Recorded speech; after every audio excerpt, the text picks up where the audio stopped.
কোন বিপদ আসে গো, এই বিপদের খবর কেউ জানে না, আগে জানে কে?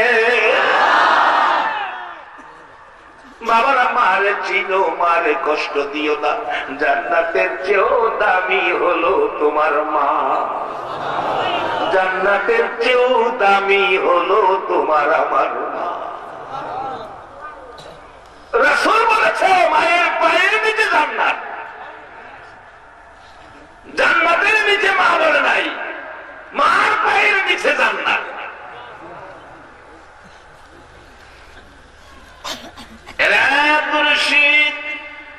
কেন জানি সকাল থেকে আমি মার কলিজায় আগুন লেগে গেছে। বাবা গো, কেন জানি কান্না থামাইতে পারি না গো বাবা। আব্দুর রশিদ চোখের পানি ঝরঝর করে ছেড়ে দিলেন, ঘরের ভিতরে ঢুকলেন, মার কাছে যাইয়া ডাকে, মা গো, তোমার বুকের আগুনের কারণ আমি আব্দুর রশিদ নবীর দুশমনটাকে দুনিয়া থেকে বিদায় করে দেওয়ার অপরাধে ব্রিটিশের কোর্ট আমাকে মৃত্যুদণ্ড দিয়েছে। কালকে এমন সময় তোমার আব্দুর রশিদ আর তোমার মা ডাকতে আসবে না, কালকে এমন সময় তোমার আব্দুর রশিদ থাকবে গো মা কবরে। মা গো, এই রাত্রটা থাকবো তোমার পাশে। বিছনা করে দিলেন মা, ডাকতেছে আব্দুর রশিদ, আসো বাবা, ঘুমিয়ে যাও, সারা রাত আমি তোমার মাথার পাশে বসে বসে আমি মা জীবনের শেষ দেখা তোমাকে দেখবো, তুমি ঘুমিয়ে যাও বাবা, ঘুমিয়ে যাও। আব্দুর রশিদ বিছানায় শুয়ে গেলেন, মা পাশে বসে আছেন। একটু পরে বিছানার থেকে উঠে ঘরের দরজার দিকে যাচ্ছে, মাটাই না ধরছে, বাবা ঘুমাও, কোথায় যাও, আমি তোমার মাথায় হাত বোলাইয়া ঘুম পাড়াবো। আবার শুয়ে গেলেন, আবারও একটু পরে দরজার দিকে যাচ্ছেন, মা ডাকতেছেন, আব্দুর রশিদ রে, কালকে মৃত্যু হবে বলে বুঝি ছটফট করছো, তোমার বুঝি ঘুম আসতেছে না? বাবা শুয়ে যাও, তোমার মাথায় হাত বোলাইয়া ঘুম পাড়াবো। আব্দুর রশিদ জবাব দিচ্ছে, মা কালকে মৃত্যু হবে বলে আমি ছটফট করি না গো মা। মা গো, কেন ছটফট করি শুনো, তুমি আমাকে তাই না বিছানায় শোয়াও ঘুমানোর জন্য, আমি তো তোমার পাশে ঘুমানোর জন্য অনুমতি নিয়ে আসছি। মা গো, তোমার ডাকে যখন বিছানায় শুয়ে যাই ঘুমানোর জন্য, মা আমি দরজার দিকে এই জন্য যাই, মা গো আমি দেখি আমি বিছানায় শুয়ে গেলে আমার মদিনার নবী দরজায় দাঁড়ায় আমারে ডাকতে থাকে।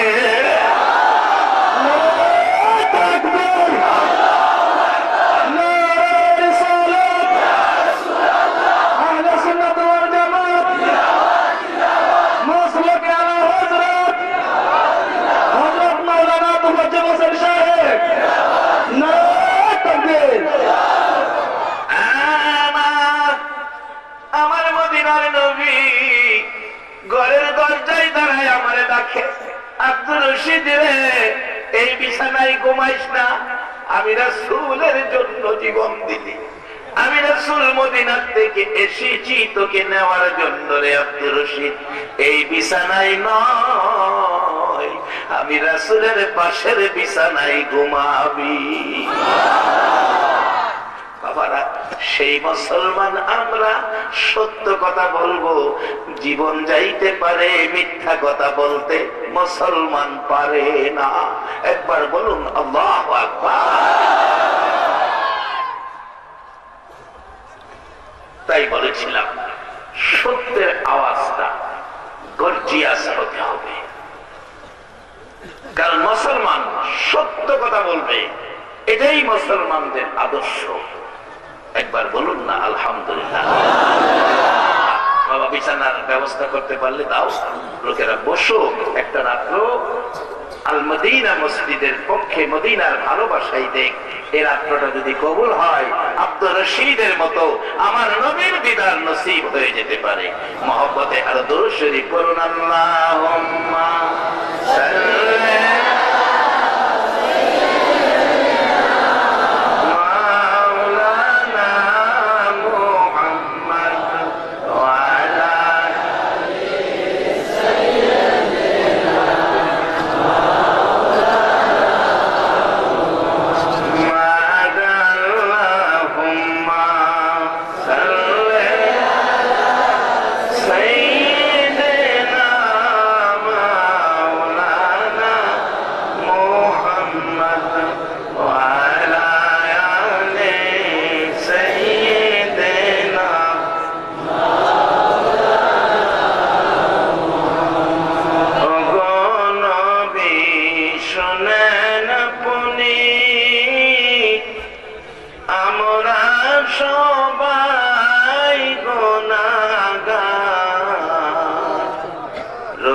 হাসরে আমাদেরকে করে নিয়ে না পুনি পার আল্লাহুম্মা সাল্লি আলা সাইয়্যিদিনা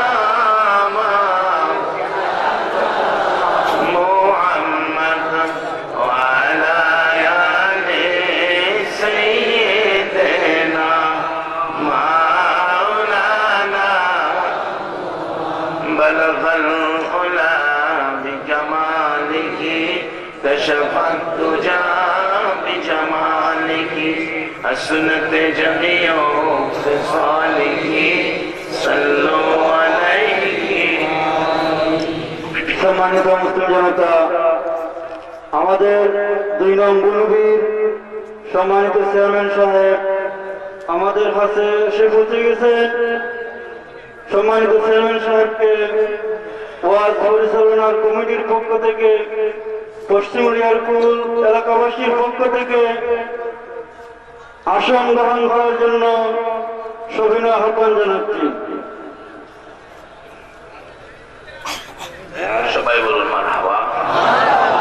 সম্মানিত চেয়ারম্যান সাহেব উপস্থিত হয়েছেন, উনি ওনার আসন গ্রহণ করে অলঙ্কৃত করেছেন। সকলে আবারও বলুন মারহাবা। বাবার আসুন, আমি আলোচনার দিকে যাই। কষ্ট হলেও যে যেখানে বসছেন আর যেন টানাটানি না করতে হয়, কারণ সময় কিন্তু চলে যাবে। আমার কথার বলার উদ্দেশ্য ছিল এই নামটা মসজিদ আল্লাহর ঘর, নামটা হয়েছে মদিনাওয়ালা। সেই মসজিদের পক্ষ থেকে আয়োজিত মাহফিলে আজকে যারা আমরা বসেছি, যেই জায়গাটায় বসেছি, এই জায়গাটার কথা রাসূল বলেছেন, যেখানে কোরআন হাদিসের আলোচনা হয়, এই জায়গাটা বেহেশতের বাগান হয়। আমি আপনাদের কাছে এটাই জানতে চাইছিলাম, আমার নবীর কথা সত্য না মিথ্যা? তাহলে আপনারা এখন কি বেহেশতের বাগানে বসা? একবার আলহামদুলিল্লাহ। অনেকে কইবেন হুজুর, আমরা তো কিছু মানুষ আছি না, আমরা দুই করছি না, আমরাও কি বেহেশতের বাগানও জায়গা দিছে? বাজারেও আমরা আখিরি নবীর উম্মত। কোন নবীর উম্মত? আমরা এই নবী না হইলে কি বেহেশত হইতো? এই নবীর উম্মত বেহেশতের বাগানে যাইব, এটা কোনো ব্যাপার না।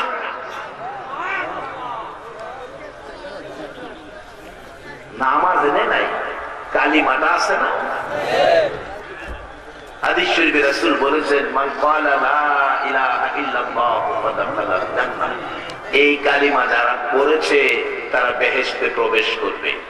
আপনি এই বেহেশতের বাগান রাসূল বলেছে, তালাশ করে দেখেন, একজন মানুষও নামাজ ছাড়া থাকতে পারে, কিন্তু কালিমা ছাড়া নাই।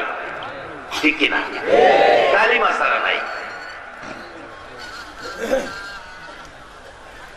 তাইলে আবারও বলুন, রাসূল বলেছেন এটা বেহেশতের বাগান। তাহলে আমরা যারা এই মাহফিলে বসেছি, এখন আমরা কোথায় বসে আছি?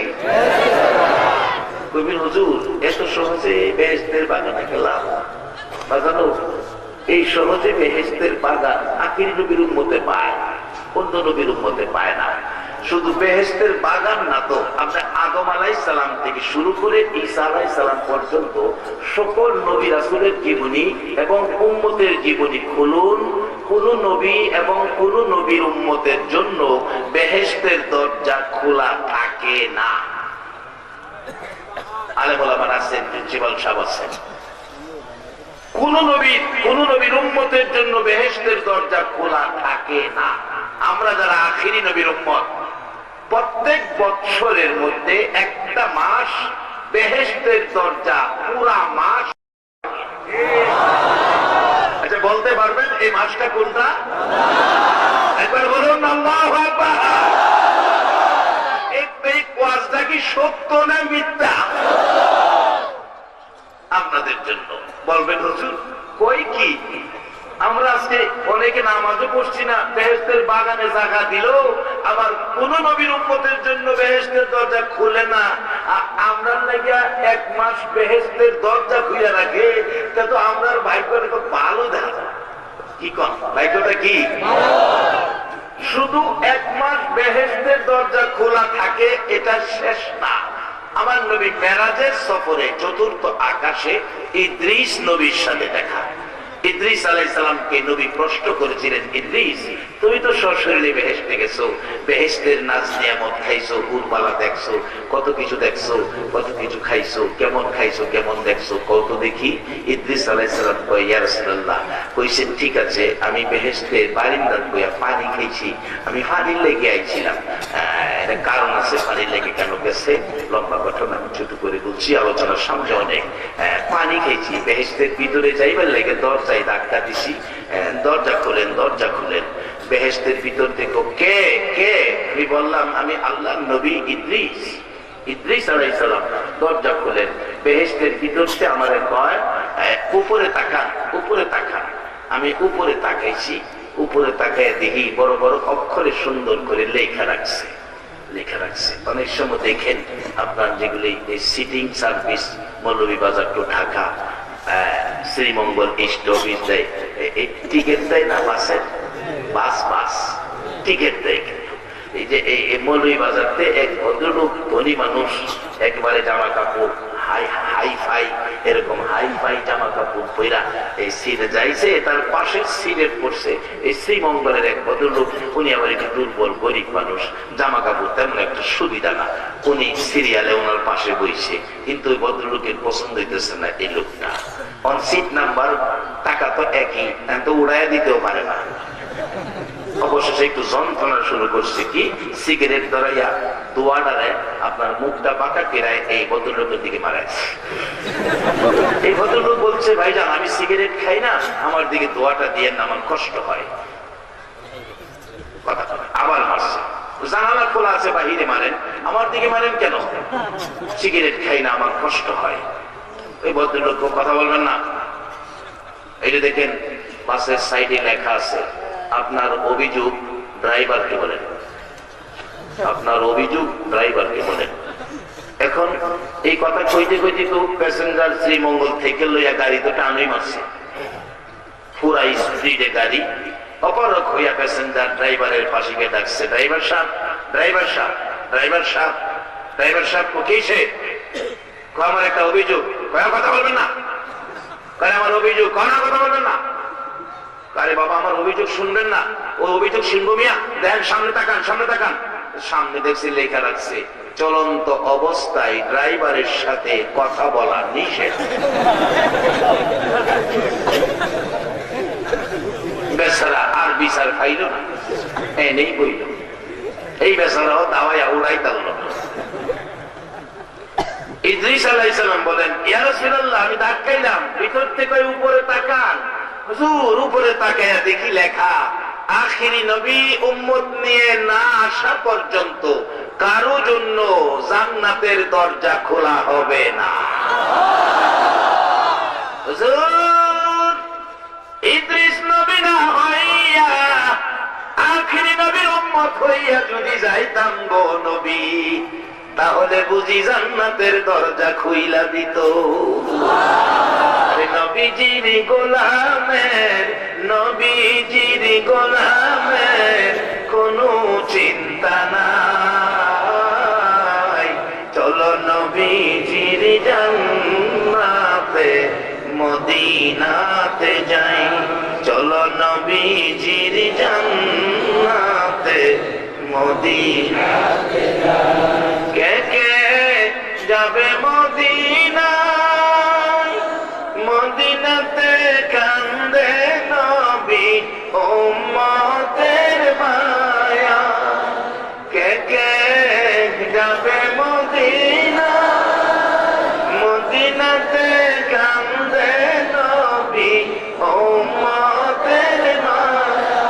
তিনি রজনী কান্দেন যিনি, তিনি রজনী কান্দেন যিনি শুয়ে রোয়া যায়। চলো নবীজির জান্নাতে মদিনাতে যাই, চলো নবীর জান্নাতে মদিনাতে যাই। এই নবীর উম্মতের জন্য জান্নাতের বাগান হলো কোরআন হাদিসের মাহফিল। কোন নবীর উম্মতের জন্য জান্নাতের দরজা খোলা থাকে না। আখিরি নবীর উম্মতের জন্য একটা মাস জান্নাতের দরজা খোলা। কোন দলের আলেম অস্বীকার করার ক্ষমতা নাই। কোন নবীর উম্মতের জন্য জান্নাতের দরজা খোলা থাকে না।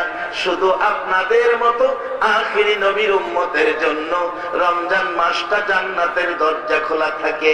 শুধু জান্নাতের দরজাই খোলা নয়, আমার নবী উম্মত নিয়ে না যাওয়া পর্যন্ত কোন নবী রাসূলের জন্য জান্নাতের দরজা খোলা হবে না। আজকে সেই নবীর উম্মত করে যারা আজকে বাংলার জমিনে ৩,৫০০ মাইল দূরে ৬,০০০ কিলোমিটার ৬,০০০ কিলোমিটার দূরে ৩,৫০০ মাইল দূরে ৩,৫০০ মাইল দূরে ১৪০০ বছর পরে আমার নবীরে দেখার সুযোগ হলো না গো। মক্কার লোকেরা নবীদের খাওয়া কালিমাওয়ালা হইতে পারল না গো। আমার নবীরে না দেখে ১৪৫০ বছর পরে সেই নবীর কালিমা পরে মুসলমান হইয়া আজকে যারা বসে আছেন গো, আপনাদের জন্য আমার নবী ফুলসিরাতের ঘাটে বসে থাকবে।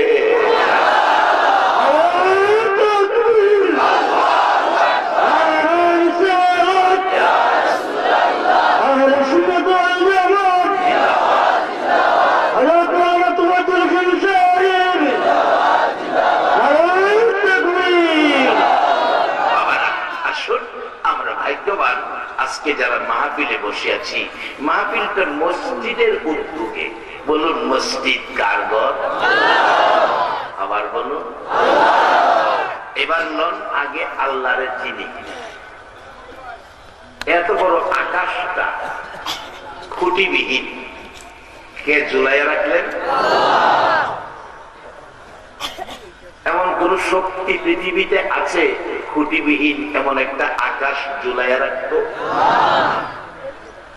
আমরা তো বিল্ডিং করলে কত খুঁটি, কত রড, সিমেন্ট, পাথরের কণা, ইটের কণা, তারপর আবার ২-৪-৫ বছর পর পর রং করতে হয়। এই যে আকাশটা বানাইছে একবার, কোনদিন বাংলাদেশে আইসা ফেরেশতারা কইছে আকাশ রং করার টেন্ডার হইব?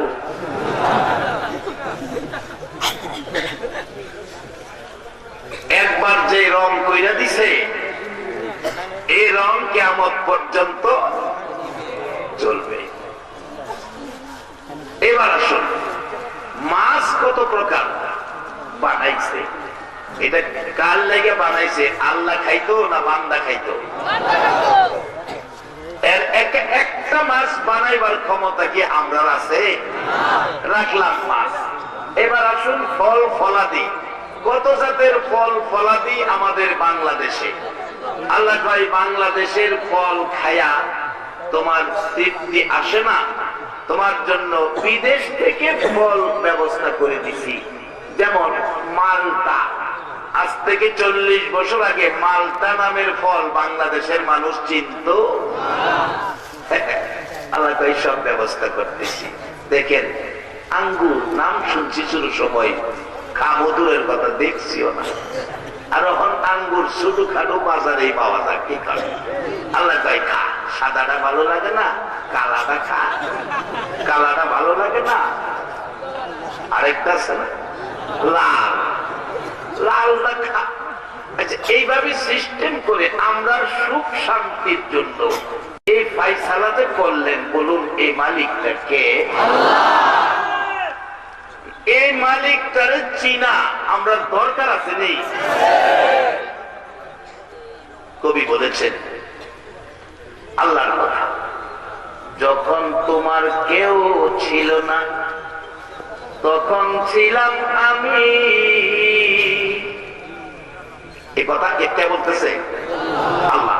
আল্লাহর কথাটা কবি প্রকাশ করতেছে, যখন তোমার কেউ ছিল না তখন ছিলাম আমি, যখন তোমার সব হয়েছে পর হয়েছি আমি। কেউ ছিল না, সেদিন ছিল মালিক আল্লাহ। বলুন, আমরা যখন মার পেটে ছিলাম, খাবার দাবারের জন্য চাকরি নকরি ব্যবসা বাণিজ্য গৃহস্থী কোন চেষ্টা করুন লাগছে? বলুন, এদিন আমরা মালিক কে আছেন? মার পেট থেকে দুনিয়াতে আইসা দুনিয়ার খাবার, শ্রীমঙ্গলের হোটেলের খাবার, মৌলভীবাজারের হোটেলের খাবার আমার পক্ষে সম্ভব হবে না বিদায় আপনার আমার মার স্তরে একেবারে বিশুদ্ধ খাবারের ব্যবস্থা করে দিয়েছিল কে? কেমন খাবার? কোন বাচ্চা অসুস্থ হলে ডাক্তারের কাছে নিলে ডাক্তার বলেন বাচ্চাকে কি খাওয়ান? কইলে একটু যেন খাওয়াই, মাই বয় খাওয়াই। ডাক্তার বলেন না না না, এগুলি খাওয়াবেন না, বাচ্চাকে মায়ের দুধ খাওয়াবেন, কারণ বাচ্চার জন্য মায়ের দুধের বিকল্প নাই।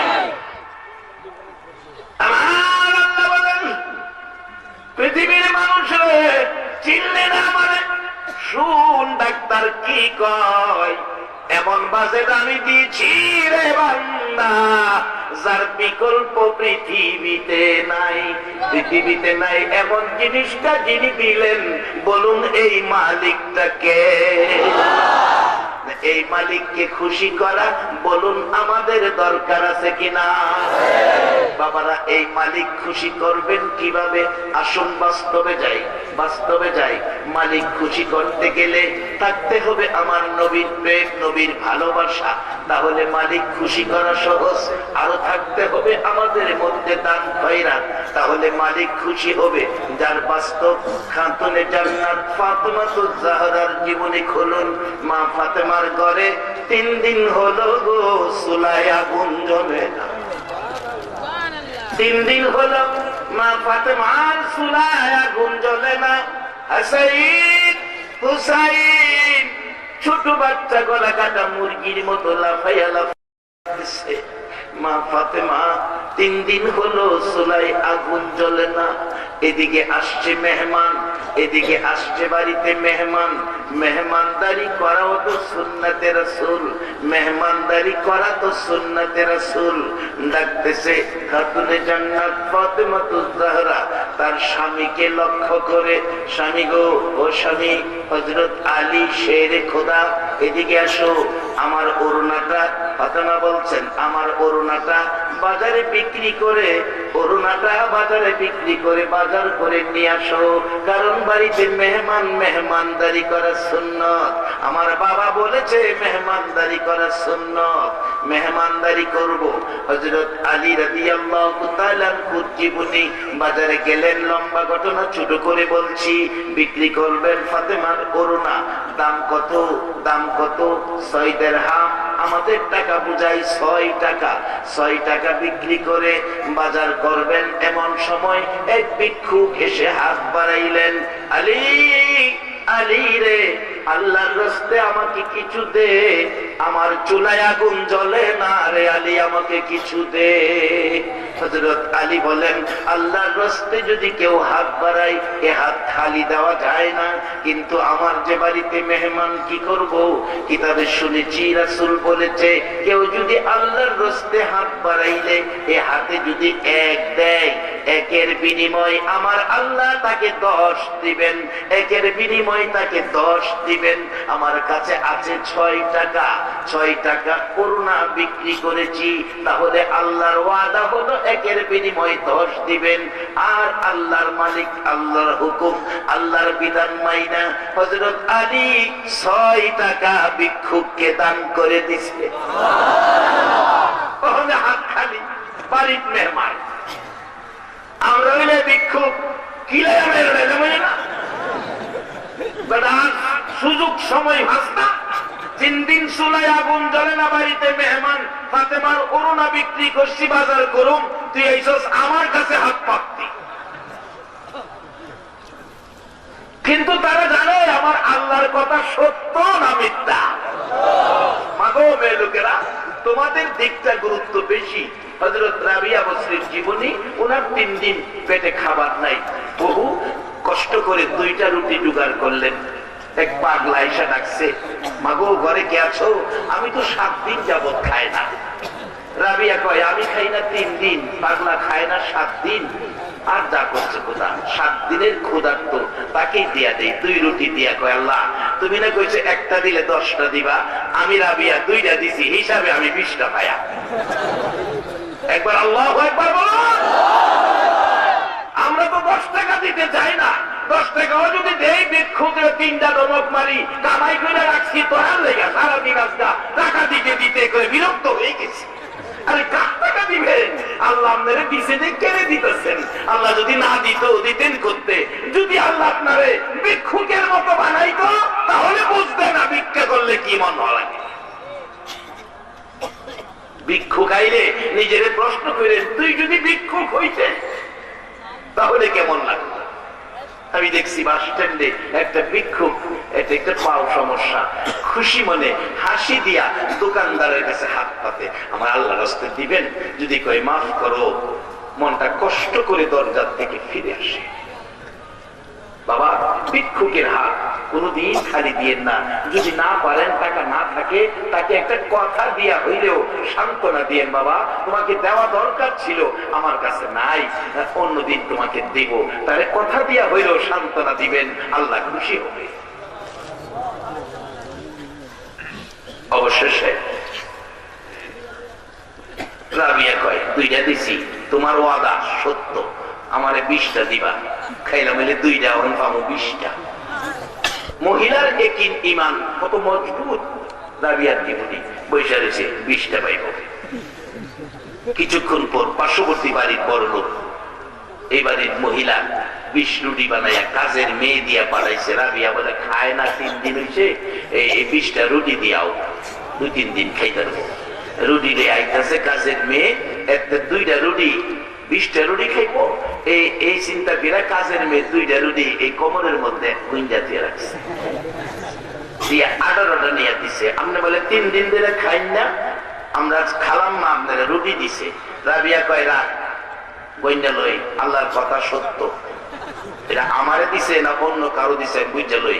আমি 2টা দান করছি, আল্লাহ কইছে 1 দিলে 10 দিব, হিসাবে আমি 20টা বানা দেখে লই। কয়টা রুটি? গনে 1 2 3 4 19, 19 তো নাই, 18টা।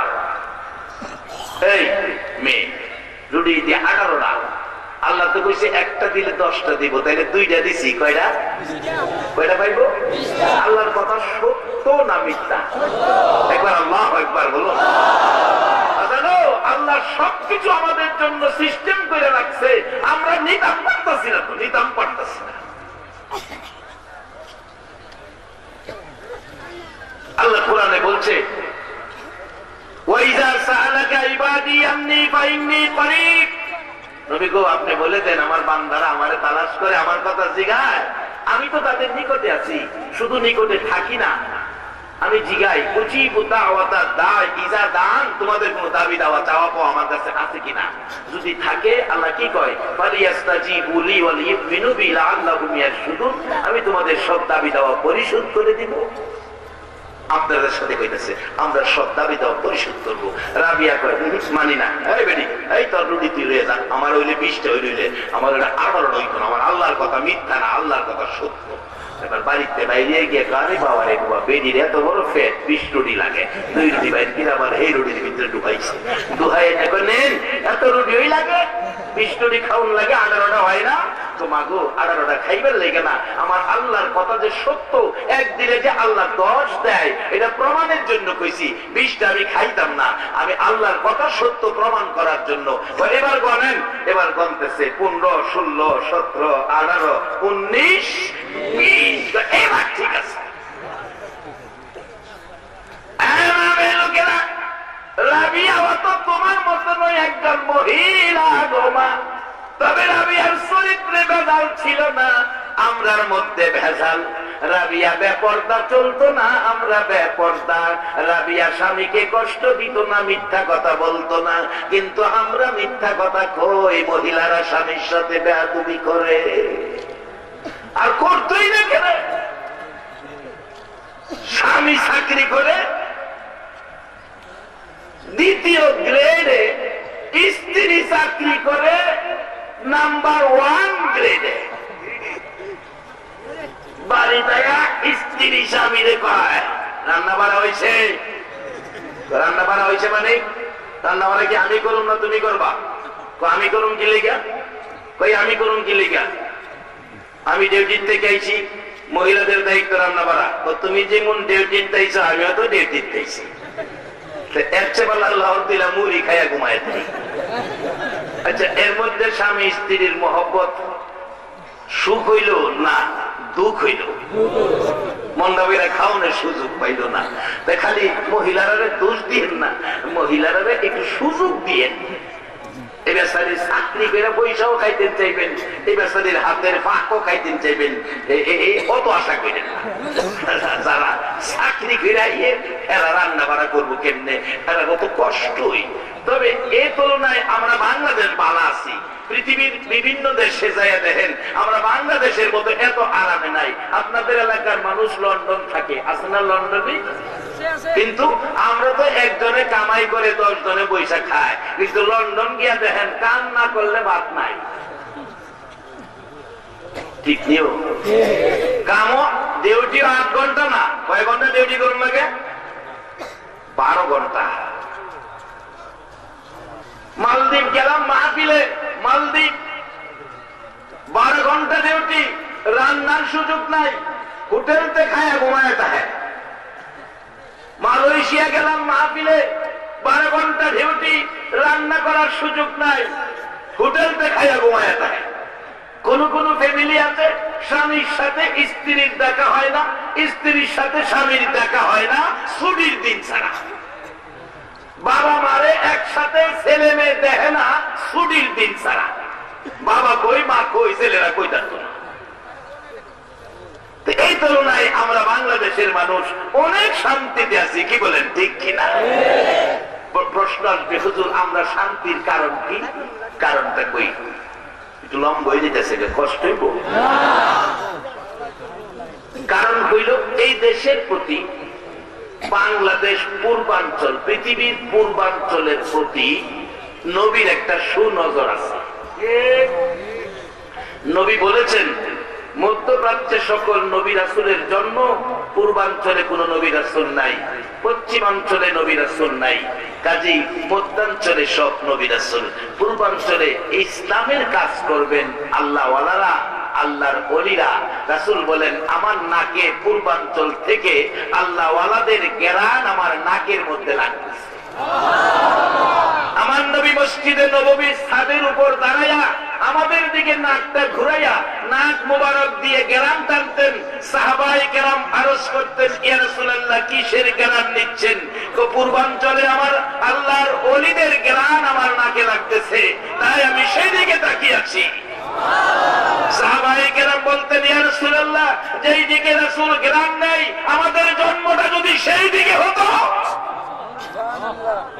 কারণ মক্কায় জন্ম হয়েও অনেকে কালিমাওয়ালা নবীর উম্মত হতে পারে নাই, কাফের হয়ে গেছে। নবীর মহল্লায় জন্ম হইয়া আবু জাহেল ঈমানওয়ালা হতে পারছে না, কাফের হয়ে গেছে। আর আমরা 3500 মাইল দূরে 1400 বছর পরে বাংলাদেশে নবীকে একটা নজর না দেখে কালিমা পড়ে মুসলমান হয়ে গেছি।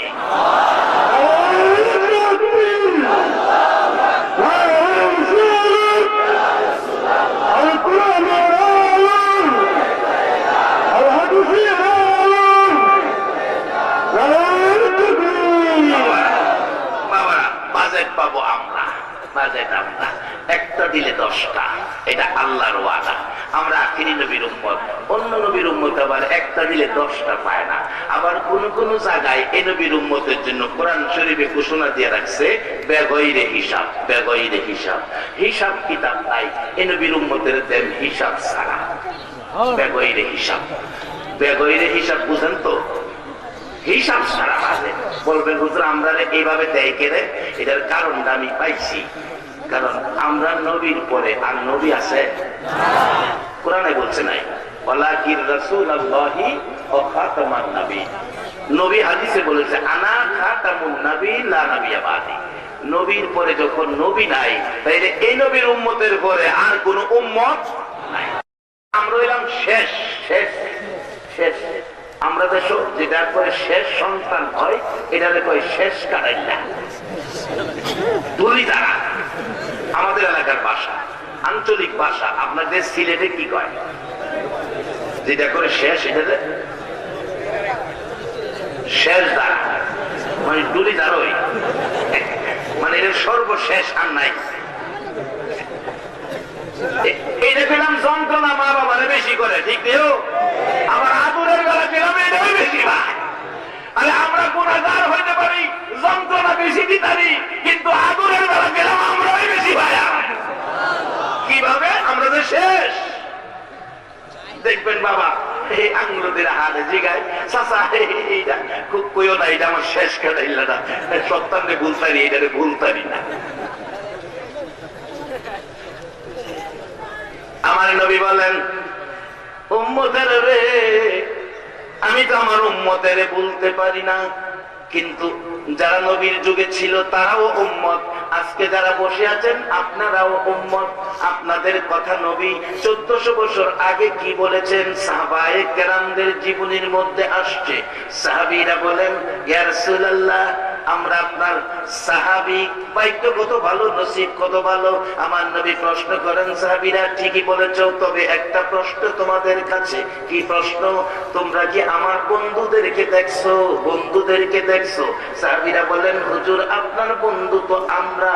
রাসূল বলেন, তোমরা আমার বন্ধু না রে, তোমরা আমার সাহাবা।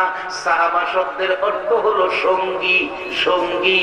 তোমরা আমার সঙ্গী, বন্ধু নয়। বলো বন্ধুদেরকে দেখছো কিনা? হুজুর আমরা যখন বন্ধু না, তাহলে আপনার বন্ধু কারা? আল্লাহ আর আল্লাহর রাসূল ভালো জানে, আমরা জানি না। আমার নবী চোখের পানি গুলো গাল বেয়ে ছেড়ে দিছে। রে সাহাবীরা শুনো, আমার বন্ধু কারা রে? আজ থেকে 1400 বছর পর 3500 মাইল দূরে রে, আমার কথা শোনার জন্য আমার পাগল উম্মত গুলো একটা দিন আমার দেখার সুযোগ হলো না, সাহাবীদের সাথেও দেখা পেল না। তারপরেও রাতের গভীরে ঘন্টার পর ঘন্টা বসে থাকবে। আমি নবীর দুঃখের কথাগুলো শুনলে রে জর্জর করে চোখের পানি ছেড়ে দিবে। কেউ কেউ ও আহ করবে, ঘন্টার পর ঘন্টা বসে থাকবে। সাহাবীরা বলেন, হুজুর বলেন কি? 3500 বছর পর, 3500 মাইল দূরে, 1450 বছর পরে আপনার কথা শোনার জন্য বসে থাকবে, অথচ আপনাকে দেখে নাই। আমার নবী বলেন, সাহাবীরা রে শুনে রাখো, তারাই হবে রে আমি রাসূলের বন্ধু। মক্কায় জন্ম হইয়া নবীর বন্ধু হতে পারলো না, বাংলায় জন্ম হইয়া নবীর বন্ধু হয়েছেন। এর চেয়ে বড় কপালওয়ালা মানুষ আর কেউ হতে পারে না। বাবারা আসুন, এই বন্ধুত্ব কিভাবে আমরা ধরে রাখবো? অল্প সময় আমি মূল কথাগুলো সামনে নিয়ে আসতেছি। তার আগে যা বলেছিলাম, খাতুনে জান্নাত ফাতেমাতুজ জাহরার জীবনীর থেকে কথাটা খেয়াল আছে? হযরত আলী 6 টাকা বিক্রি করলে ভিক্ষুক হাত বাড়াইলেন, আল্লাহর রাস্তায় সাহায্য। 6 টাকাই দিয়া খালি হাতে বাড়ি যায় আর কয়, আল্লাহ কইছে 1 দিলে 10 দিব। আমি আল্লাহ কয়, জিবরাইল আমার নামের কলঙ্ক হয়ে যাবে। ফাতেমার বাড়িতে মেহমান, তাড়াতাড়ি জান্নাত থেকে একটা সুন্দর উট নিয়ে যাও, উট নিয়ে যাও। জিবরাইল আবার মিকাইলকে পাঠাইছে, তুমি উটটা খরিদ করবা। আর ইসরাফিলকে পাঠাইছে, তুমি এটা তদারকি করো, এই ব্যাপারটা বিক্রি করবে জিবরাইল, খরিদ করবে মিকাইল। পাঠাইছে উট দিয়া। রাস্তায় বৈশা রয়েছে হযরত আলী, বাজার থেকে আসতেছে, মানুষের সুরতে জিবরাইল বসা, এত সুন্দর উট। ডাকতেছে, আলী উট কিনবা? হযরত আলী কো, আমার কাছে 10 পয়সা নাই। জিবরাইল কো, বাকি বাকি বাকি। সুবহানাল্লাহ বলছেন না? সিস্টেম করতেছে। এই মালিকটা মালিককে বাজান আছে না? হলো একবার আল্লাহু আকবার কোন। জিবরাইল মানুষের সুরত, আমি বাকি নিবা, তুমি বিক্রি কইরা আমার টাকা দিও। এই সুযোগ পাইলে কেনা ছাড়ে। কত দাম? একদম 60 টাকা। 60 টাকা। 60 টাকাটা হযরত আলী উট কিনছে। উট কিনা বাজারও যাইতেছে। বাজারে ঢুকবার আগেই মিকাইল খালি দিছে হযরত আলীর দিকে লক্ষ্য করে, মানুষের সুরত। আলী এত সুন্দর উট পাইলা কই, বিক্রি করবা? বাজারে যাবার আগে কাহা বিক্রি করুন। কত? কম নেই কোন?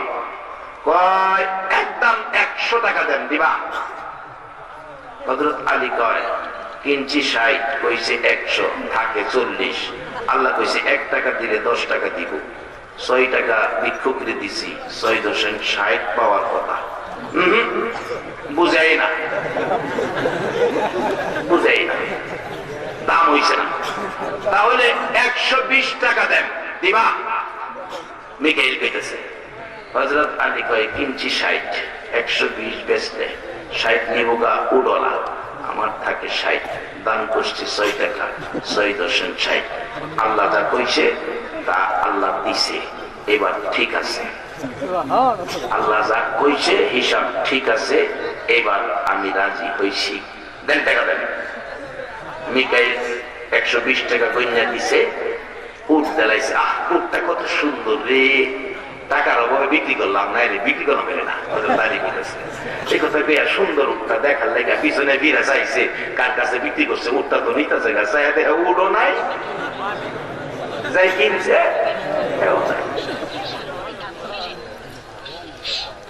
কি আশ্চর্য। এর থেকে লোক ওই লোকটা দৌড়ে গেছে, তার কাছ থেকে কিনছে, হেলা আছে কিনা, গিয়া যায় হেলা বসা। জিবরাইল মানুষের সুরতে ডাকতেছে, ভাই সাহেব আমাদের টাকা লেগে দৌড়াইছি, কিন্তু উটটা বিক্রি করলাম, কে যে নিল লইয়া যে গেল আর তো দিই না। জিবরাইল তো জানে কেটা নিচ্ছে, কয়টা হেটা দিতে হয়েছে, বলছে আমার টাকা, আমার টাকা দেন। 60 টাকা কইনা দিছে, বাকি 60 টাকা লইয়া বাজারও না গিয়া বাড়িতে গেছে খালি হাতে। ফাতেমা কই স্বামী বাজার কই, বাড়িতে মেহমান? কয় বাজার করে কোন কি তোমার করুণা 6 টাকা বিক্রি করে আল্লাহর রাস্তায় দান করে দিলাম 6 টাকা, খালি হাতে বাড়ি যাইতেছি। এক বেচারা উট বিক্রি করলো আমার 60 টাকা, আমি বাজারে যাইবার আগে আবার আরেকজনে কিনা নিল 120 টাকা। আল্লাহ কইছে 1 দিলে 10 দিব, আমি এই 6 টাকা দিতাম, আমি 60 টাকা পাইছি। এটা কেডা উট বেচলো, কেডা কিনলো, কইতে আইলো, এটা আগে না বুঝা এই টাকা খরচ করতাম না। মেহমান বইয়া থাক, চলো দুইজনে নবীর কাছে যাই।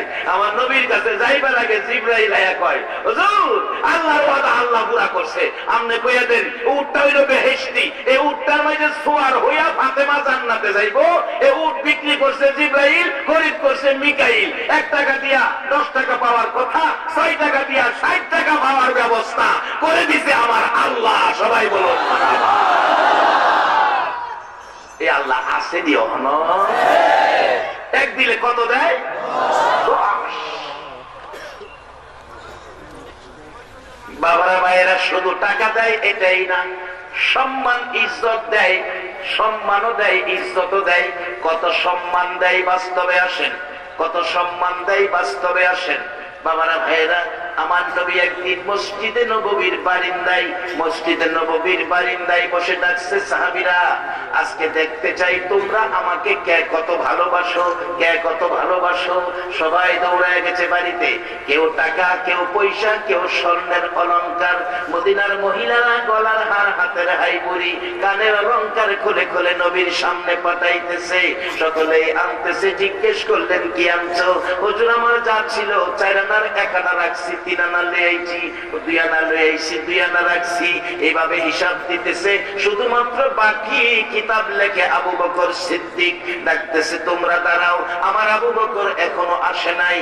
আবু বকর ঘরে যাইয়া রুমালটা বিছাইয়া এই কাফের পিরিজদানি লইছে, গুটিনাটি জিনিস যা ছিল রুমালে, গ্যালাস লইছে, কুপি বাতি লইছে, নিমকদানি লইছে, সব রুমালে প্যাকেট করে রওনা হবেন, আসবেন। এবার তার বিবি পিছন থেকে ডাকছেন, স্বামী সব প্যাকেট করে কোথায় রওনা হয়েছ? বিবি গো, রাসূল বলেছে ভালো কত কে বাসে পরীক্ষা করবে। ও বিবি, আর কিছুই নাই, সব প্যাকেট করে রাসূলের ভালোবাসায় রওনা হলাম। বিবি ডাকতেছে, স্বামী গো, সব তুমি নিয়ে নিলাম, আমারে কিছু দেওয়ার সুযোগ দিলা না। শুনেছি মদিনার মহিলারা গো আমার নবীর ভালোবাসায় অনেক কিছু দিয়েছে। শুধু অনেক কিছু নয়, ও মা বোনেরা শুনো, মদিনার মহিলারা আমার নবীরে কত ভালোবাসতো। আমার নবী যুদ্ধে গেলেন, শহীদ হলো অনেক সাহাবা, খবর পেল নবীও দুনিয়ায় নাই। একটা মহিলা পাগলিনী হইয়া দৌড়াইয়া যুদ্ধের ময়দানে রওনা হয়েছে। সাহাবীরা দেখলেই তাকে, মা দাঁড়াও, কই যাও? তোমার দুইটা ছেলে শহীদ হয়ে গেছে। মহিলা বলেন, আমি ছেলের জন্য যাই নাই। আর একটু আগে বললে জিগাই, মা কই যাও? তোমার স্বামী শহীদ হয়ে গেছে, আমি স্বামীর জন্য যাই নাই। আর একটু গেলে আরেকজন জিগাই, কই যাও? ও সাহাবীরা, হ্যাঁ সাহাবীরা, আমি যুদ্ধের ময়দানে যাই। যাইও না, তোমার আপন ভাই শহীদ হয়ে গেছে। আরেকজন জিগাই, কই যাও? একটা চিৎকার মারছে, কেউ বলেছ ছেলে শহীদ হয়েছে, কেউ বলেছ স্বামী শহীদ হয়েছে, কেউ বলেছ ভাই শহীদ হয়েছে। ভাইয়ের খবর দিলা, স্বামীর খবর দিলা, ছেলের খবর দিলা, আমার দয়ার নবীর খবর দিলা না।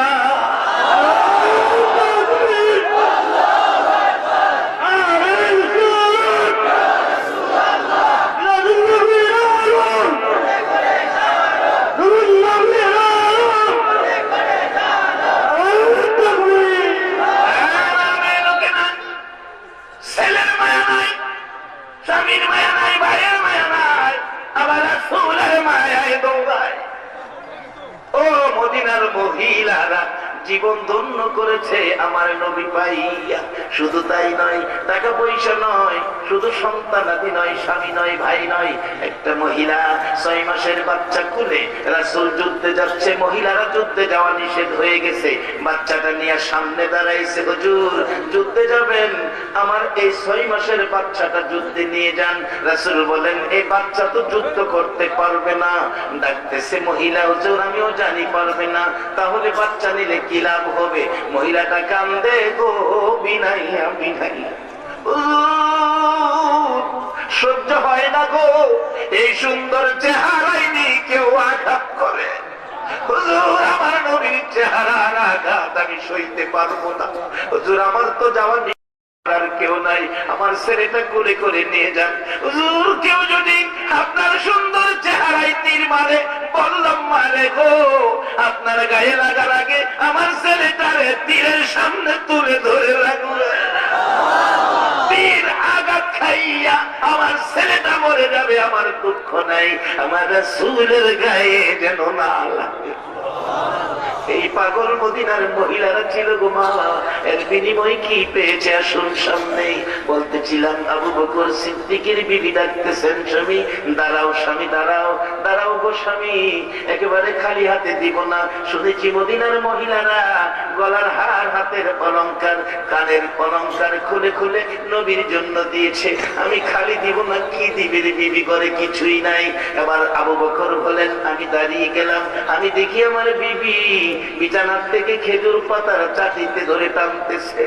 চাটিটাই না খুইলা পরনের মধ্যে পেঁচ দিয়েছে, চাটি পরনে পেঁচ দিয়ে পরনের কাপড়টাই না খুলতেছে আর কাঁদতেছে।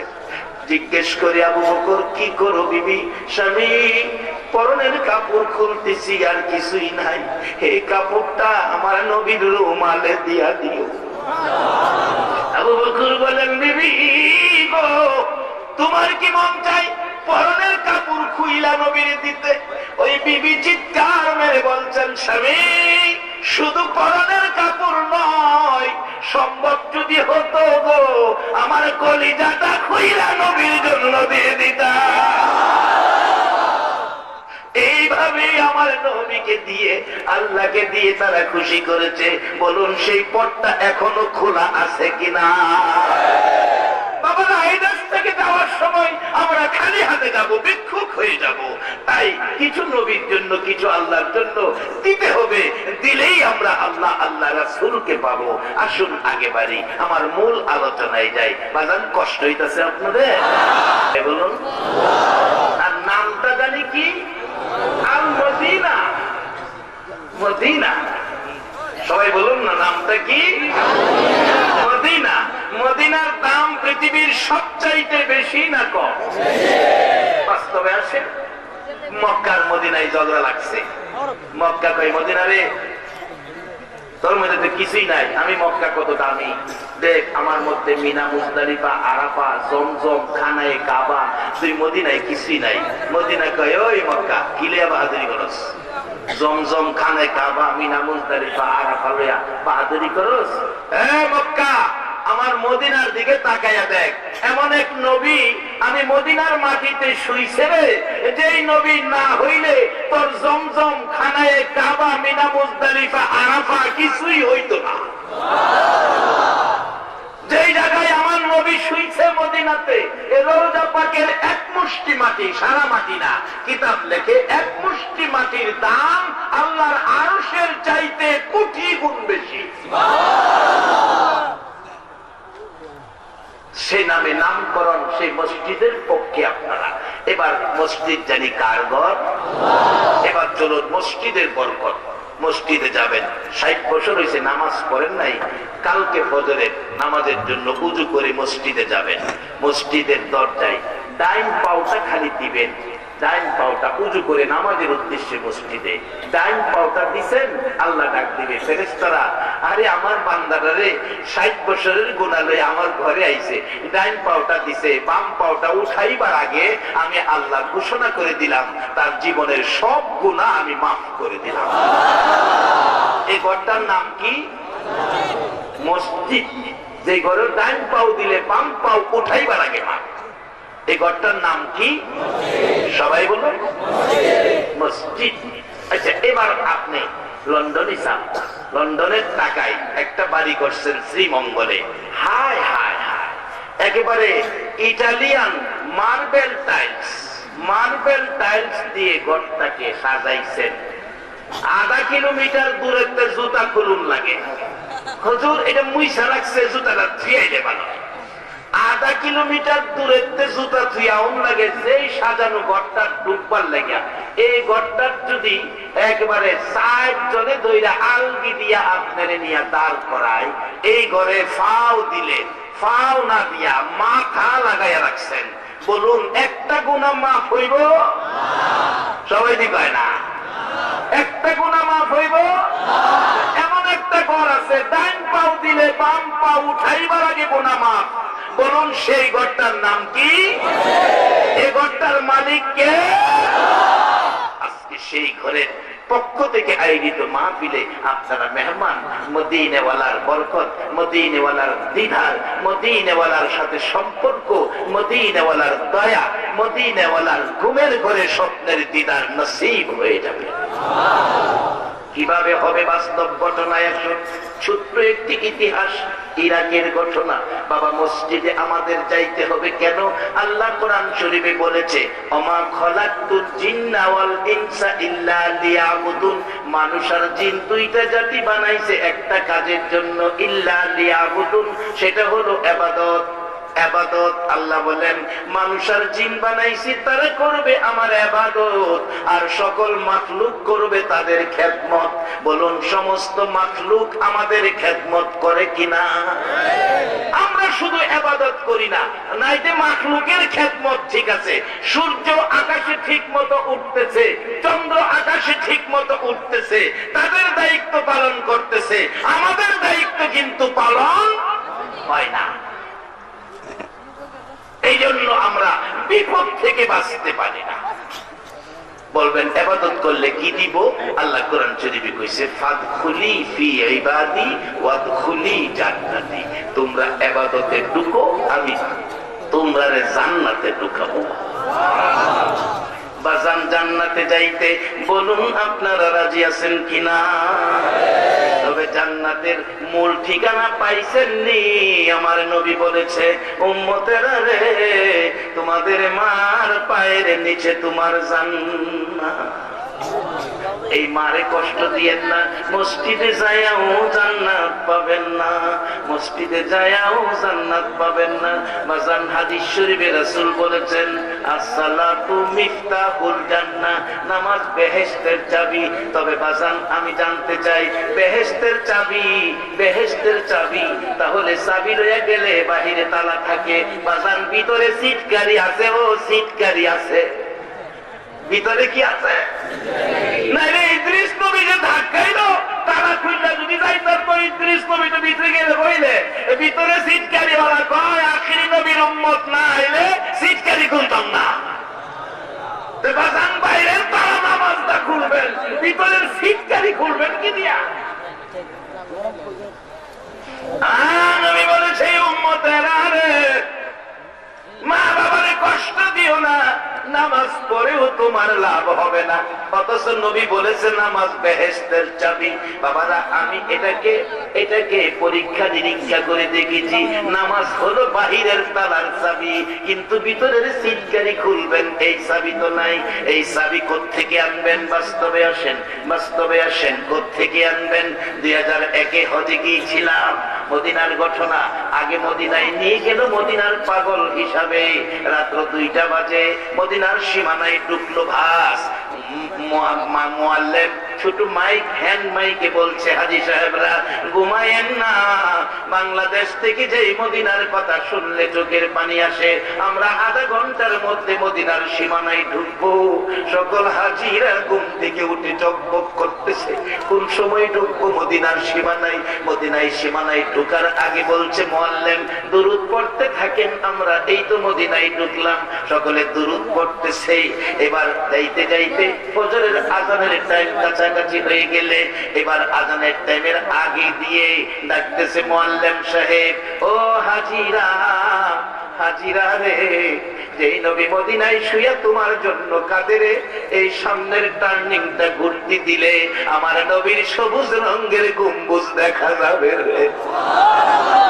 হাজিরা গোয়ার থেকে ওইটা কান্দে, সিলেট থেকে ওইটা দাঁড়ায় কান্দে। মুআল্লিম সাহেব বলেন, জানালাগুলি বন্ধ করে দেন। আমি জিজ্ঞেস করলাম, জানালা বন্ধ করবো কেন? ডাকতে, হুজুর কিছু পাগল আছে নবীর সবুজ রঙের গম্বুজ দেখলে চলন্ত বাস থেকে জানালা দিয়া ইয়া রাসূলুল্লাহ বলে লাফ মারে। সেই সোনার মদিনা, চাঁদের মদিনা, আল্লাহ গো একটা বার এই মানুষগুলোর না দেখাইয়া কাফন পরাইও না। মদিনায় খেলাম, আগে মদিনার পাগল মদিনায় নিয়ে খেলো। 40 ওয়াক্ত নামাজ পড়তে হবে, নামাজ চললো। 5 দিন পার হয়ে গেলে বাংলাদেশি আমার সাথে দেখা। হুজুর আপনি বাংলাদেশি না? আপনার নাম কি? তোবাজ্জল হুজুর। খালি আপনার ক্যাসেট তো বাজে। মসজিদে বেলালের পাশে যায় দেখি আমার ক্যাসেট বাজে, তখন অডিও, বিসিডি না, অডিও বাজে। আমি দাঁড়ায় শুনি, বাঙালি সেলসম্যান মসজিদে বেলালের পাশে মদিনায়। আমার দেখে কয়, হুজুর এনারা চিনেন? আমার জিগা, আমি চিনি নি। আমি কইলাম, বাবা এর বাড়ি কই? ভৈরব, ভৈরব। আমরা খুব শুনি ওনার ওয়াজ। ভৈরব হইলে মনে চিনুন, যাক কদুরা শুনি না যাই, চিনুন দরকার নাই। কদুরা শুনছি, তারা খুব শুনে। গত 2 বছর আগে আমার চাচা চাচি ভৈরব হজ করতে গেছে, ওনার নাকি গিয়া এই দোকানে শুনছি গেছে। খালি এখন চাচা কয় চাচি ওই যে বান্তিজার গেছে। বাঙালি কয় আপনারা বাংলাদেশি? ওনারা চিনেন? চিনি মানে উনি হয়তো আমার বাড়িরা। বাড়িওয়ালা রেখে কইছে থাকে হেঁটেছে বাসা কই বুঝে এই যে ওয়াক শুনি আমরা, এই হুজুরের চাচা চাচি আইছে। বাড়িওয়ালা নাকি খবর দিয়ে বাড়ির ভিতর নিয়ে ওনাদের অনেক আপ্যায়ন করছে, খাবার দাবার খাওয়াইছে। বাংলাদেশে একেবারে যান, তোর নামে তো মদিনায়ও খাইয়াই করছে। এই হোক, বলতেছিলাম এই যুবকটা বলছে হুজুর আমাদের বাসায় যাবেন, একটু দোয়া করবেন। অনেক বাঙালি আছে, আমরা একসাথে গেলাম, দোয়া হলো। আসার সময় হুজুর একটা ঘটনা আপনার কাজে লাগবে। কি? একটা ছেলে নতুন আসছিল বাংলাদেশ থেকে, মসজিদের নববীতে চাকরি লইয়া, কিন্তু দেখা গেল আমরা সকালে নতুন হিসাবে তার সাথে নিয়ে ঢুকলাম মসজিদের নববীতে। আমরা ঢুকতে পারে না, জ্ঞান হারা হয়ে পড়ে রাখে। একদিন, 2 দিন, 3 দিন পরে গেলে রাত্রে আমরা বসলাম, তোর সমস্যাটা কি বল। এই ছেলেটা কাঁদতেছে আর বলতেছে তোমরা আমার দেশে পাঠাও, আমার সম্ভব হবে না চাকরি করা। কারণ যেদিন বাংলাদেশ থেকে এই মসজিদের নববীর দায়িত্ব নিয়ে বিমানে উঠছিলাম, বিমানে ওঠার 1 সপ্তাহ আগে আমার মার একটা লাথি মারছিলাম। এবার একটা সত্য কথা বলবেন, বাংলাদেশে মারে লাথি দিলে মদিনার নবী খবর রাখে কিনা? তোমার তালা খুলতাম না, নামাজ দিয়া সিটকারি খুলতাম না, সিটকারি খুলতাম। আরে মা বাবার কথা মতো যে জন চলে না, বলুন, মা বাবার কথা মতো যে জন চলে না, আল্লাহ নবীজির দয়া তারা পাবি না। হায়রে আল্লাহ নবীজির দয়া তারা পাবি না। মা বাবাকে দুঃখ দিলে নামাজে রোজা যায় বিফলে, মা বাবাকে দুঃখ দিলে নামাজে রোজা যায় বিফলে, মার কলিজায় আঘাত দিলে খোদা সহে না, মার কলিজায় আঘাত দিলে খোদা সহে না, আল্লাহ নবীজির দয়া তারা পাবি না। হায়রে আল্লাহ নবীজির দয়া তারা পাবে না। লম্বা ঘটনা, ওই ছেলেটা বলছে মদিনা যেদিন আসবো বিমানে উঠবো, 8 দিন আগে মারে লাথি মারছিলাম। মা বলছিল যা কোথায় যাবি, আল্লাহ যেন আমার নবী যেন এই লাথির বিচার করে। মসজিদের নববীতে নবী ঢুকতে দিল না। এই মা বাবারা যদি কেউ কষ্ট দাও গো বাবা, নামাজ রোজা হজ যাকাত মক্কা মদিনার ইমামও যদি হইতে পারো, কিন্তু আল্লাহর জান্নাতে তোমার যাওয়া হবে না। এমন ব্যক্তির জন্য নবী সুপারিশ করবে না। কোন মা বাবা আজকে বাড়িতে মেহমান 5-7 জন মহিলা একসাথে খাইতে বইছে, তোমার আমার মাও খাইতে বইছে, বাচ্চা 6 মাস কুলে, বাচ্চা খাবারের মধ্যে একটু পায়খানা করে দিছে, দুর্গন্ধে সব মহিলারা নাকে কাপড় দিয়া দিয়ে ঘর ছাইরা দিছে খাবারের প্লেট লইয়া, কিন্তু দুর্গন্ধে সব মহিলারা ঘর ছাড়ছে। একটা সত্য কথা কইবেন, আপনার আমার মা বাচ্চাটা কোলে, যেই বাচ্চা পায়খানা করলো মার কোলে, এই মা কি নাকে কাপড় দিছে? আরো পায়খানা কাপড়টা প্যাকেট করে এক সাইডে রাইখা বাচ্চা বাম হাতে বুকে চাপায়া 2 গালে চুমাইয়া মা ভাত খায় আর কয় বাবা এত গন্ধ হেরান না হে লাগে গো বাবা, আমার নাকে তো একটু গন্ধ লাগে না। যে মা এইভাবে পায়খানা কোলে বাচ্চা পাশে পায়খানা, মা ভাত খায় নাকে গন্ধ লাগে না, এই মারে যদি দুঃখ দিয়ে থাকো তোমার কপাল পোড়া।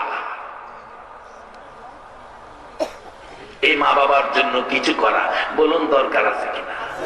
বাবা খায়া না খায়া কষ্ট করে পুরান কাপড় দিয়া সময় চালাইছে, এইভাবে রাইতের খাবার সকালে, সকালের খাবার দুপুরে, টাকা পয়সা দিয়া সম্পত্তি কিনছে, শ্রীমঙ্গলের আশেপাশে 20 গাড়ি সম্পত্তি। বাবা অসুস্থ, ডাক্তার বলছে মাদ্রাজ পাঠাইতে হবে, মাদ্রাজের জন্য একটা স্ট্যাম্প নিয়ে গেছে। বাবা আপনার কিনা জমি, আপনার কিনা সম্পত্তি, এই 4 ঘন্টার সম্পত্তি বিক্রি করলে আপনার চিকিৎসা মাদ্রাজে হবে, একটা সই দেন, 4 ঘন্টা জমি বিক্রি করে নাই। বাবা কই পাগল হইছস তুই? খায়া না খায়া সম্পত্তি তোর লেগে কিনছি, আমারে সম্পত্তি বেচে চিকিৎসা করতে, প্রয়োজন আমি মরে গঙ্গা তবু সম্পত্তি বিক্রি করতে দিতাম না। যেই বাবা খায়া না খায়া সম্পত্তি কিনে সন্তানের জন্য অসুস্থতায় মরতে রাজি, সম্পত্তি বিক্রি করতে রাজি না, এই বাবা যদি কবরে থাকে বলুন সন্তানের কিছু করা দরকার আছে কিনা? কি করবেন? আল্লাহ কোরআন শরীফ শিক্ষা দিছে, রব্বির হামহুমা কামা রব্বায়ানি সগীরা। বাবারা ভাইয়েরা কষ্ট লাগে আজকে ওয়াজ করতে, আমার বাবা আজকে 15 দিন যাবৎ শুধু বলছে আমি যাবুগা বাড়িতে, যাবুগা বাড়িতে, যাবুগা বাড়িতে, যাবুগা। আমি জিজ্ঞেস করি বাবা এটাই তো তোমার বাড়ি, কই যাইবা বাবা? না না আমি বাড়িতে যাবুগা। একবার খাটের থেকে নাইমা ব্যথা পাইছে, বাড়িতে যাইবুগা, খাটে শুয়ে থাকতে রাজি না, বাড়িতে যাইবুগা। আজকে 2-3 দিন হয়েছে আমার বাবা আর কথা কয় না, আজকে তাকায়া থাকে, মন কয় আমার বাবা যেন আর থাকবে না। যেই বাবা পুরান কাপড় দিয়া ঈদ চালাইছে, সন্তান খুশির জন্য বাবা নতুন জামা কিনছে, খালি পায়ে যাই বাবা ঈদগায় গেছে, সন্তান খুশির জন্য নতুন জুতা কিনছে, সেই বাবা কার জানি কবরে গো। সেই বাবার জন্য আমার আল্লাহ কোরআন শরীফে শিক্ষা দিচ্ছে, সেই দোয়া কইরো কবরে গেলে রব্বির হামহুমা কামা রব্বায়ানি সগীরা। মার জন্য দোয়া কইরো গো, মা সন্তানের জন্য কত মা জীবন দিছে। কিছুদিন আগে মাহফিলে যাব, রশিদি মাতব্দিতে প্রাইভেট হসপিটাল দেখি ভাঙ্গা, মানুষের ভিড়, মানুষ দৌড়াদৌড়ি করছে। জিজ্ঞেস করলাম গাড়ি থামাও, ঘটনা কি? অবস্থা বুঝা লয়। একজন কই হুজুর অন্য কোনো সমস্যা না যাইতে পারেন, সামনে বললাম হসপিটাল ভাঙ্গা, পুলিশ দাঁড়ানো। জিজ্ঞেস করি ঘটনা কি? পুলিশ বলেন হুজুর একটা মা বাচ্চা হবে, সিজারে বাচ্চা ভূমিষ্ঠ হবে, বাচ্চা খালাস করবে, ডাক্তার চিকিৎসা করতে যাইয়া, সিজার করতে যাইয়া, অপারেশন করতে যাইয়া একটা রক গাইটা পালাইছে গো হুজুর, সাথে সাথে বাচ্চার মা মৃত্যুবরণ করেছে। মা হসপিটালে আসার আগে সন্তানের জামা কাপড় কিনা থিয়াইছে, কিন্তু মা ভুল চিকিৎসায় একটা রোগ কাটা পড়ার কারণে মা মারা গেছে। এই জন্য এলাকার জনগণ উত্তেজিত হইয়া হসপিটাল ভাঙছে। আর একটু সামনে যাইয়া দেখি মা বাচ্চা কোলে নেওয়ার স্বাদ ছিল, 2 গালে চুমানের স্বাদ ছিল। এই স্বাদের দরুদি মার লাশটা টেম্পুর মধ্যে বসতেছে, পোস্টমর্টমের জন্য মেডিকেল নিয়ে যাবে। আমার দেখে চোখের পানি আইসা গেছে, মাগো একটা বাচ্চার জন্য তো তোমার জীবন দিলা গো মা। এই মারে কষ্ট দিও না, এই বাবারে কষ্ট দিও না। নামাজ রোজা হজ যাকাত দিও, আল্লাহ আল্লাহ রাসূল খুশি করতে পারবা না। ও বাবারা ভাইরা, শেষ দিকে এসে গেলাম। আসো এই মদিনা নামের মসজিদে থাইকা মদিনা ওয়ালার বরকতের ভাগ তোমরা পেয়ে যাইবা। প্রশ্ন আসবে হুজুর কিভাবে? এটাই আমার শেষ কথা, এটাই আমার শেষ কথা। কিভাবে পাইতে পারেন? একটুখানি চলুন ইরাকে যাই। কোন দলের আলেম অস্বীকার করার ক্ষমতা নাই। ইরাকের ছোট্ট একটি ঘটনা, একটা মুসলমানের সন্তান গরিব মানুষ, জুতা সেলাই করে সংসার চালায়, কিন্তু তার থেকে 2 আনা 1 আনা পয়সা জমা করে ইরাক থেকে একদিন যাবে মক্কা আর মদিনা। এখানে এমন একজন মানুষ কি আছে যে রোজগার থেকে মাসে বা সপ্তাহে বা দৈনিক 10 টাকা বেড়ে জমাইতাছি মদিনা যাইতা? নাই, এই মানুষ পাওয়া যায় না। জুতা সেলাই করে গরিব আব্দুল্লাহ বহুদিনে 2 আনা 1 আনা করে জমাইয়া পয়সা গনে গনে দেখে অনেক টাকা। এই বছর যারা হজে যাবে ডাকছে, হাজিরা হজে যাবেন, হ আমারে নিবেন। বাবা টাকা লাগে অনেক। জি আমার টাকা আছে। তুমি না গরিব মানুষ, আমি বহুদিন কষ্ট করে জমাইছি, আমারে নিবেন। হ দিন তারিখ দিলেন, আগামী রবিবার থেকে আমরা ইরাক থেকে কাফেলা মক্কার উদ্দেশ্যে রওনা হব। আব্দুল্লাহ বাড়িতে যায় আর খুশি, আমার মতো গরিব মক্কা মদিনায় যাব। কি ভাগ্য আমার, সারাদিন কাজ করে নাই, বিকাল বেলা রওনা হলো।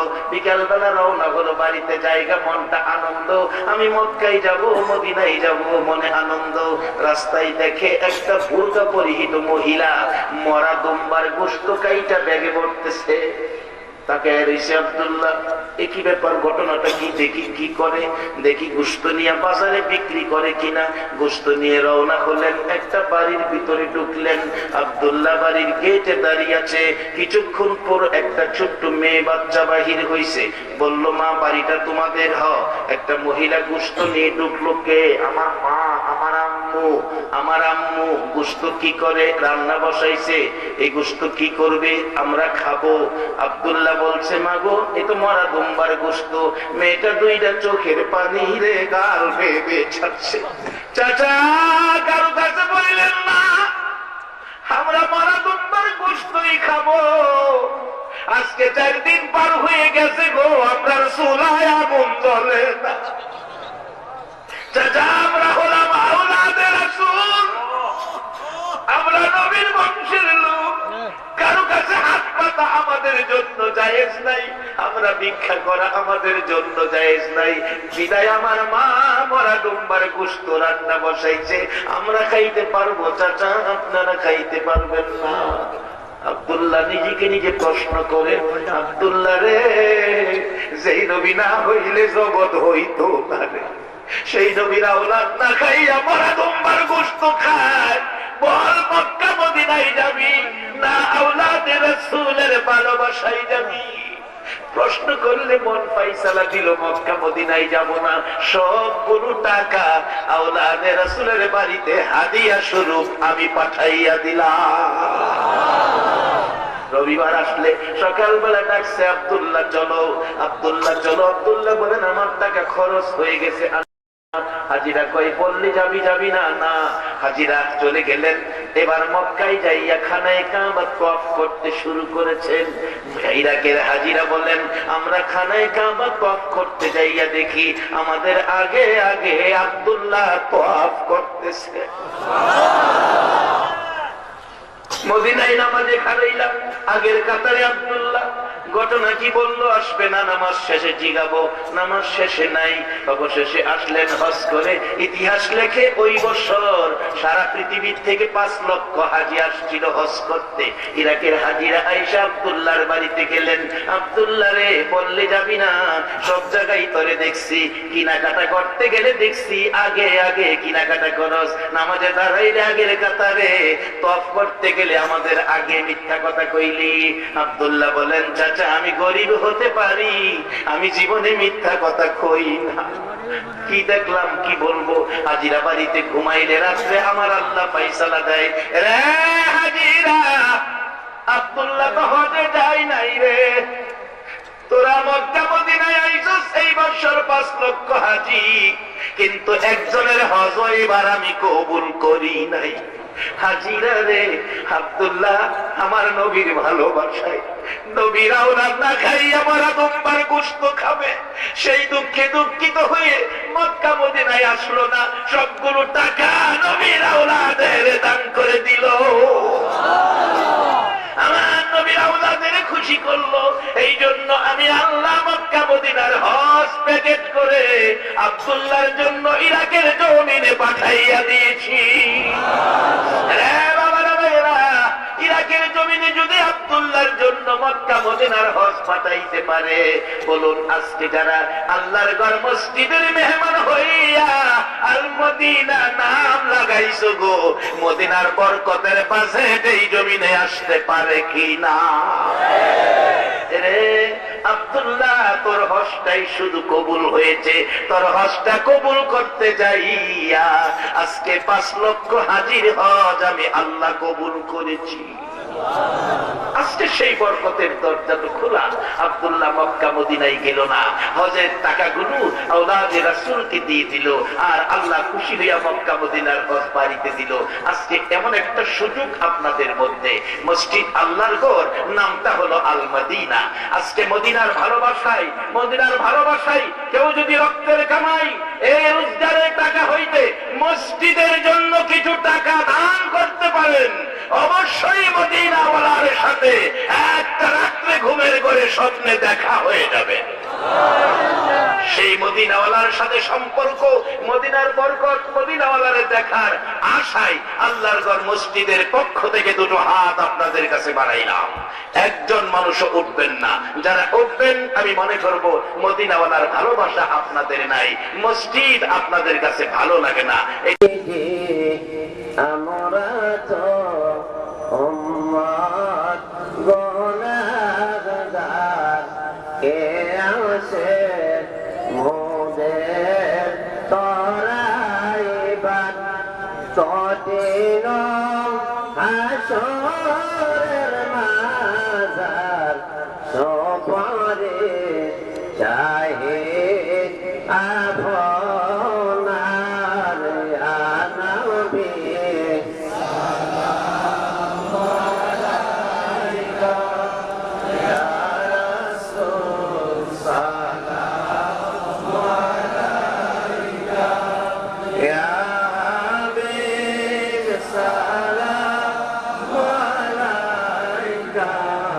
সালাওয়াতুল্লাহ নবীজি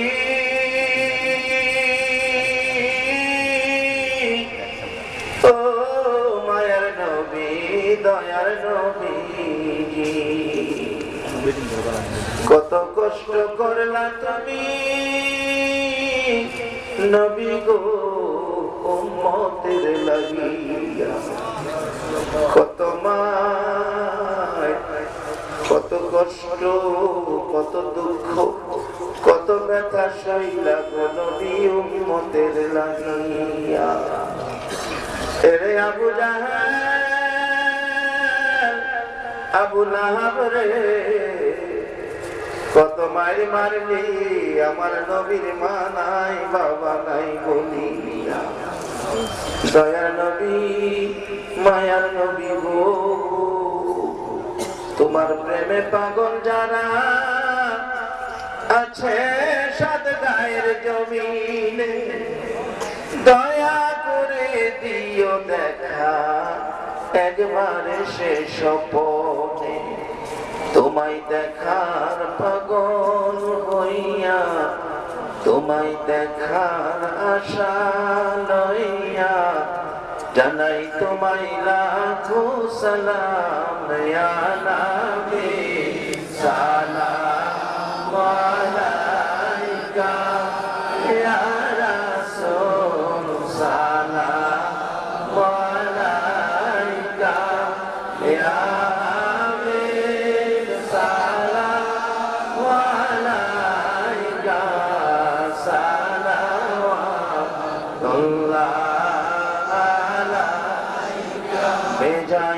मेरे सलाम पर मदीना नबी और अपने मुकाम बलगल उला जमाली कशफत जमाली असनत जमियो फिसालिही ময়দানে দাঁড়িয়ে তুমি যখন বলেছিলেন সারা ওয়ার্ল্ডে সারা পৃথিবীর সবচেয়ে পণ্ডিত ব্যক্তি হোক সবচেয়ে বেশি জ্ঞানী ব্যক্তি হোক তার অন্তরে যদি আমার নবী প্রেম ভালোবাসা না থাকে তাইলে সে হবে আমার পায়ের জুতার ফিতা তুল্য তাকে আমি মনে করি না আর রাস্তার সুইভার রাস্তার মুসি যদি তার অন্তরে যদি আমার নবীর প্রেম ভালোবাসা থাকে আর ওই ব্যক্তিকে আমি আমার মাথার তাজ হিসাবে মনে করি আমি মহান রব্বুল আলামিনের দরবারে এই পরিয়া জানাবো আজকের প্রধান অতিথি মহোদয়টি এইভাবে আলোচনা করেছেন এবং এই আলোচনার প্রেক্ষিতে আজকের প্রতিটি মানুষকে যেন আল্লাহ পাক রব্বুল আলামিন আল্লাহর নবীর প্রেমিক গোলাম হিসেবে কবুল ও মঞ্জুর করেন সকলে আমিন পরিশেষে অশেষ শুকরিয়া জ্ঞাপন করছি যে আজকের কর্তৃপক্ষের পক্ষ থেকে ওনার কাছ থেকে আমরা সুন্দর নতুন আলোচনা শোনার যে একটা প্রস্তাব মহান রব্বুল আলামিনের দরবারে কামনা করেছিলাম সেই আলোকে আজকের মাহফিল হয়েছে কিনা বলুন আজকে কি আমরা বেশিরভাগ কোরআন আলোচনা শুনেছি না ইনশাআল্লাহ শুনি নাই মদিনাওয়ালার বন্টনে আল্লাহর দানে ওনার মাধ্যমে আজকে আমরা নতুন নতুন কথা শুনেছি আল্লাহ পাক রব্বুল আলামিন যেন আমাদেরকে এই অনুযায়ী আমল করার তৌফিক আজিম নসিব করেন সবাই বলুন আমিন আমি কর্তৃপক্ষ আয়োজনকারী সবার প্রতি ধন্যবাদ জ্ঞাপনার্থে আমার বক্তব্য শেষ ربنا ظلمنا أنفسنا وإن لم تغفر لنا وترحمنا لنكونن من الخاسرين رب ارحمهما كما ربياني صغيرا رب العالمين এই গভীর রাত্রে তোমার ঘর মসজিদের পক্ষের মেহমান লইয়া আল মদিনা নামের পাগল গুলো লইয়া হাত বাড়াইছি গো আল্লাহ একেবারে খালি হাত বাড়াই নাই তোমার নবীর উপর দুরূদ ও সালাম মদিনা পাঠাইছি গো আল্লাহ এই পাগলদের দুরূদ ও সালাম গুলো পাখির মতো উড়াইয়া উড়াইয়া দয়ার নবী মায়ার নবীর কদম মুবারকে পৌঁছাইয়া দাও ইয়া আল্লাহ দুরূদ ও সালাম উসিলা করে আজকের মাহফিল উসিলা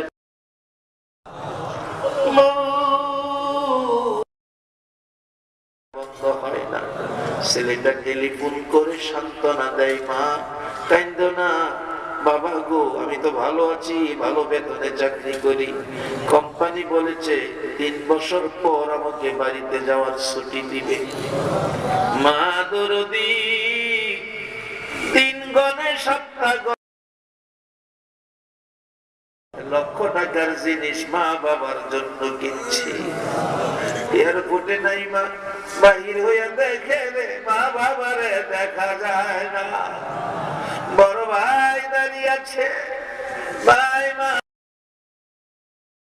রহমতের জন্য, কবরবাসীদের নাজাতের জন্য মাহফিলটা কায়েম রাখো গো আল্লাহ। মাহফিলে যারা আসছে আসবে, সাহায্য সহযোগিতা করেছে করবে, সকলকে তুমি একটা রাত্রে গো আমার দয়ার নবীরে ঘুমের ঘরে স্বপ্নে দেখাইয়া দিও গো আল্লাহ। নবীজিকে স্বপ্নে দেখাইয়া আমাদের কলিজা ঠান্ডা করে দিও গো আল্লাহ। আল্লাহ মাহফিলের জন্য ইমাম সাহেব সহ আমার বাবাজি ভৈরব পর্যন্ত গেছে। আল্লাহ যারা পরিশ্রম কষ্ট করেছে কমিটির সকল সদস্য গুলাকে তোমার কুদরতি হাতে দিয়ে গেলাম। আল্লাহ আমার নবীর ভালোবাসার মালা গলায় পরাইয়া দাও গো আল্লাহ। যাদের ছেলে মেয়ে আছে প্রত্যেকের ছেলে মেয়েদেরকে হায়াত বাড়াইয়া দাও আল্লাহ। যত পরীক্ষার্থী আছে আমার মাদ্রাসা সহ স্কুল মাদ্রাসার সকল